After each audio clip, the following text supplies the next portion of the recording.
si rambut jamur diganggu oleh kedua anak itu. Namanya Donggu, di depan umum. Dia menyamar seperti bocang ingusan.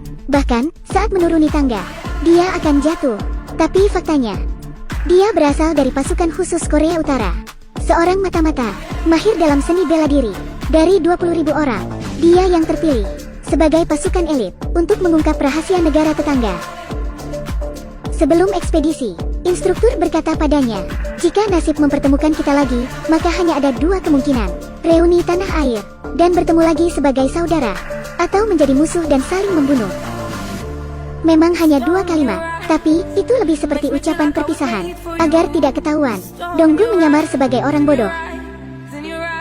Bibi ini mempekerjakan Donggu. Gajinya sangat kecil. Dia sudah tinggal di sini selama 2 tahun. Setiap hari, Donggu memeriksa pesan di pagernya. Tapi tidak pernah ada kabar. Paman yang menyamar sebagai kurir ini juga sama seperti dia. Dia sudah di sini selama 16 tahun. Telah sepenuhnya beradaptasi dan mulai merasa nyaman di sini. Dia menyukai girl band, menjadi pengurus fans klubnya tanpa rasa enggan sedikit pun. Donggu tidak pernah melakukannya. Loyalitasnya tinggi. Dia sudah kejam sejak kecil. Tumbuh di lingkungan militer, tangguh dan pemberani. Tujuan utamanya adalah demi menjaga tanah air dan ibunya. Dan satu-satunya yang dia yakini dalam pikirannya, selama negara bisa menjaga keselamatan ibunya, dia bahkan rela bertaruh nyawa tanpa keraguan sedikit pun. Apalagi hanya menyamar sebagai pria bodoh. Itu adalah tugas mudah baginya. Setiap 6 bulan sekali, dia harus buang air besar di jalan. Dia bergegas keluar ketika seseorang lewat, sambil berpura-pura kebelet buang air. Agar membuat orang lain jijik, dia buang hajat di sana. Tapi kali ini, dia tidak pernah berharap wanita pujaannya, Yoran, tiba-tiba muncul.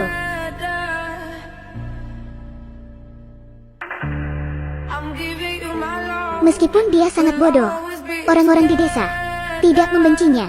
Bahkan, anak yang suka melemparinya batu meminta bantuan Donggu saat kakaknya hilang.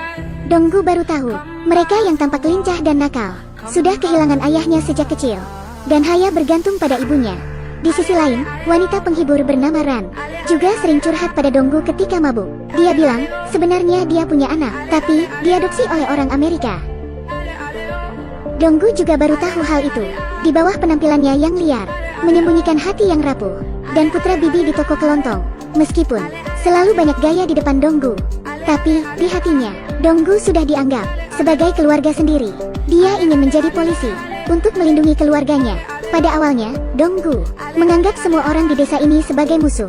Tapi, setelah merasakan kebaikan semua orang padanya, dan melihat canda tawa dan tangis yang tercipta, secara tak sadar, hatinya berubah menjadi lebih lembut, dan keyakinannya perlahan mulai memudar. Namun, suatu hari, desa yang damai, seorang penghuni baru mendadak muncul.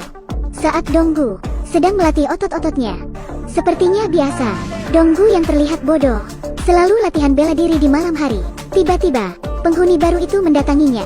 Dia sepertinya mengenali Donggu. Setelah memberi salam, dia mengikat sepatunya dan langsung menyerang Donggu.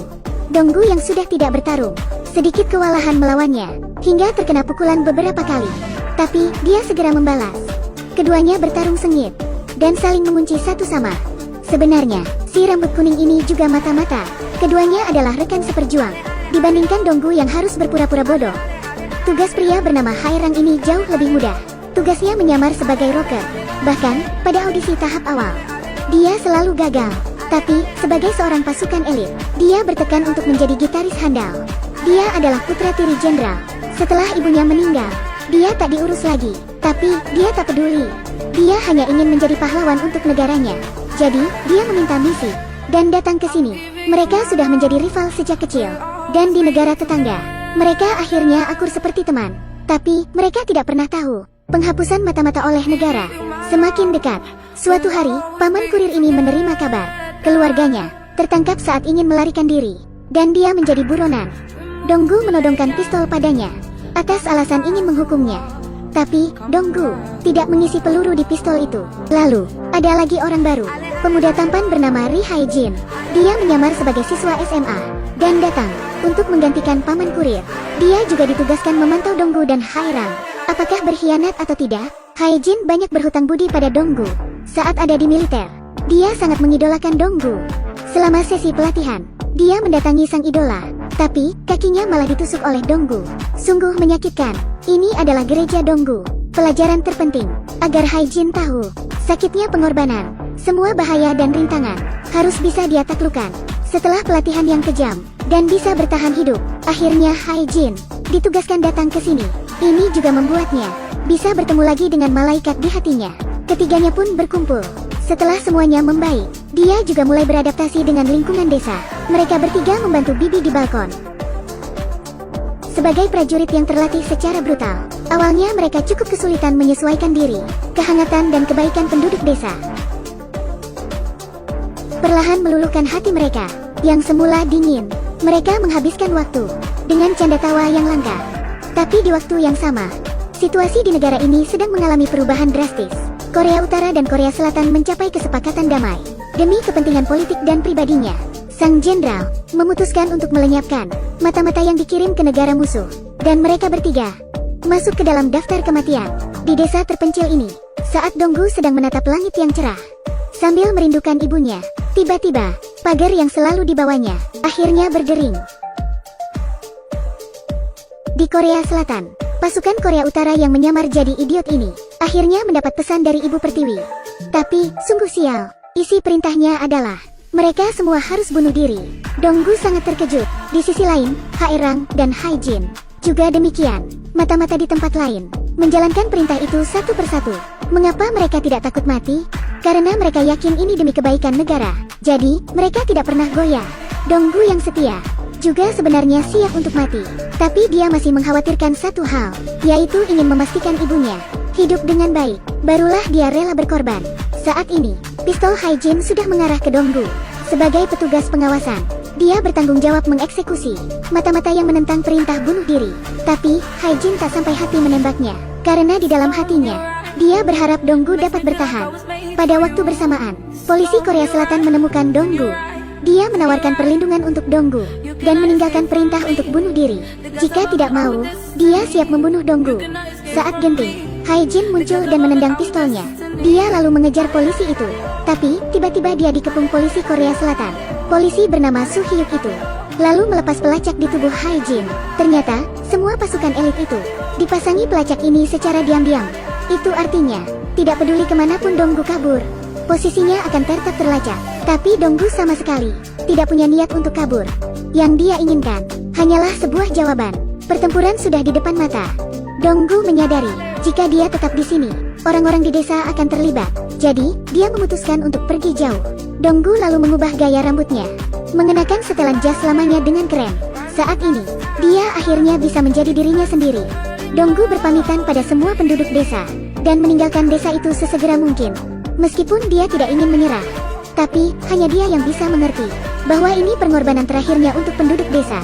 Jadi, dia bergegas pergi ke sebuah bangunan untuk menemui mantan pelatihnya, Kolonel Kim. Mereka bukan bertemu sebagai saudara lagi, tapi menjadi musuh yang akan saling membunuh. Bertemu Kolonel Kim, Donggu langsung menanyakan kondisi ibunya. "Ibuku, apa dia masih hidup?" Kolonel Kim tak menjawab. Sebaliknya, dia malah ingin membunuh Donggu. Donggu menodongkan pistol ke Kolonel Kim. Tapi, sebelum dia menembak, dia diserang dari belakang, lalu ditendang hingga keluar jendela. Dia jatuh dengan keras. Untungnya, Haerang segera menolongnya, dan membawa Donggu pergi. Keduanya menemui paman kurir untuk mengambil senjata. Tapi, tas yang diberikan hanya berisi bata. Ternyata, paman kurir itu adalah profesor politik, Seo Sang-gu. Dia sedang melakukan penelitian rahasia terhadap pasukan elit yang pergi ke selatan, dan menunggu apakah mereka akan berkhianat. Baginya, ini adalah bukti bahwa misi mengirim mata-mata ke selatan adalah sebuah kesalahan sejak awal. Dari ucapan Sang-gu, Donggu akhirnya tahu bahwa pada saat dia masuk tentara, ibunya langsung disandera dan dikirim ke pusat penahanan. Dan kini saat mereka diburu oleh negara, suah pasti keluarganya juga akan dihabisi. Keyakinan Donggu langsung runtuh. Yang disebut mati demi negara, semua hanyalah dusta untuk mencuci otak para tentara. Dari awal sampai akhir, mereka hanya dianggap sebagai tumbal. Donggu dan Haerang pun lari ke atap, melihat Kolonel Kim membawa pasukan. Mereka siap bertarung sampai mati. Dalam derasnya hujan, Donggu berkata pada Kolonel Kim, "Aku mempercayakan ibuku pada kalian. Apakah itu terlalu sulit bagimu, tanah air dan ibumu? Mana yang lebih penting? Jika tanah air seperti ini padaku, Lalu apa pentingnya dia buatku? Hatinya terus bertanya, dan masih belum dapat jawaban. Tapi, Donggu tahu bahwa jawabannya takkan seperti yang dia harapkan. Dan sekarang, dia tidak akan berbelas kasihan lagi. Donggu mengalahkan mereka dengan cepat. Tapi, karena sudah kelelahan, dia terjatuh dan diinjak oleh Kolonel Kim. Dan pada saat itu, Hae-jin yang memakai baju SWAT Korea Selatan tiba dengan sekelompok polisi untuk menyelamatkan Donggu. Dia harus bekerja sama dengan polisi agar selamat. Kolonel Kim langsung mengeluarkan granat. Dia siap mati dengan semua mata-mata Korea Utara. Tapi, Hae-rang bergegas bangkit dan melompat dari atap bersama Kolonel Kim. Bom. Dia mengorbankan nyawanya demi menyelamatkan Donggu dan Hae-jin. Donggu yang putus asa di bawah hujan tiba-tiba melihat buku tabungan di saku jaketnya. Bibi memberikan buku itu padanya sebelum pergi. Ketika dia membukanya, ada banyak uang di dalamnya. Itu adalah tabungan yang disimpan Bibi untuk Donggu. Pada saat itu juga, Donggu akhirnya mengerti. Bibi yang tampak cerewet itu memiliki kasih sayang yang begitu dalam di baliknya. Aku ingin kembali ke kehidupan seperti itu. Saat itu Donggu bisa saja menyerahkan diri agar bisa selamat dan bertahan hidup. Sebab, kesetiaan mereka juga sudah diabaikan oleh Ibu Pertiwi. Tapi, martabat negara asalnya, bahkan jika keduanya harus mengorbankan nyawa, mereka tidak akan pernah menyerah. Film ini berjudul Secretly Greatly. Bagi fans aktor Kim Soo Hyun, ini sebuah mahakarya sejati. Di film ini dia pura-pura dungu. Dia benar-benar harus kehilangan muka. Tapi, perpaduan antara idiot dan pembunuh tentu membuat penonton terkesima. Di akhir film, hujan turun dengan deras. Adegan menangis yang merobek hati itu tentu membuat semua orang sangat terharu. Mengetahui kasih sayang Bibi untuk Donggu membuat ancaman-ancaman dari Kolonel Kim tampak sangat lemah dan sia-sia. Sebenarnya, Bibi sudah lama tahu Donggu hanya berpura-pura bodoh. Jadi, dia terus menahan emosi Donggu. Saat Donggu mau menyerang orang, Bibi menahannya. Donggu juga menyadari bahwa Bibi sudah tahu, tapi dia tidak mau mengungkap identitasnya. Sebab, bagi Donggu, datang ke sini hanyalah sebuah misi. Sementara Bibi tidak peduli dengan masa lalu Donggu. Apapun tujuan Donggu ke sini, dia sudah merawat Donggu seperti anak kandungnya sendiri. Di akhir film, sebelum kematian Donggu, dia teringat pesan yang diucapkan Bibi. Di dunia ini, hanya ada kedamaian dan cinta. Jadi, hiduplah dengan baik, sekali saja.